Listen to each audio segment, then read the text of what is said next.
আলাইকুম গাইস। ওই যে গতকালকে ভিডিও করছিলাম না, গত পরশু দিন, যে মাদিগুলোকে একসাথে রাখার কারণে ওইখানে ডিম দিয়ে দিছিল ছাদের উপরে। এই যে দেখেন, এখানে ওই যে কিটেল মাদিটা ডিম দিয়ে দিছে, দেখেন। উঠো উঠো বাবা উঠো। এই যে দেখছেন, দেখছেন ডিম দিয়ে দিছে। ডিম অলরেডি কিন্তু ফাইটা গেছে, ওই যে দেখেন ফাইটা গেছে। কারণ এরা কিন্তু বর্তমান হয়তো বা লাড়াচাড়া লেগে ফাটিয়ে গেছে। এই যে দেখেন 4 পিস এখানে মাদি রাখছি।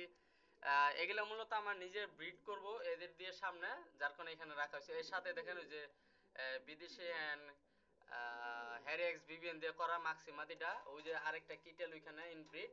আর এটা তো হচ্ছে অ্যালন পেট্রির মাদি। দেখেন ওই যে ডিম দিয়ে দিচ্ছে, ডিমটা এই যে এইভাবে ভাঙ্গে, তো এইভাবেই তো ভাঙ্গে। সোনা চান্দুরা, তুমি আকামসো দাও, আল্লাহ মাফ করো। তো এইভাবে তোমরা এইগুলা করো। ডিম যখন ডিম পাড়ার অপেক্ষাতে, তখন ডিম দাও না তোমরা, এখন ডিম দিয়ে দিছো। এখন 3 পেয়ার ডিম আছে, 2 পেয়ার তো আমি আউটে করছি। এই পেয়ারের ডিমটা আমি আর গতকালকে মানে গত আগের দিন আমার আর পাইতেছি না। ঠিক আছে, ডিমটা কোথায় রাখলাম, নাকি কাকে নিয়ে নিছে, না কোথায় কি হয়েছে, আমি আর বুঝতে পারতাছি না। ঠিক আছে।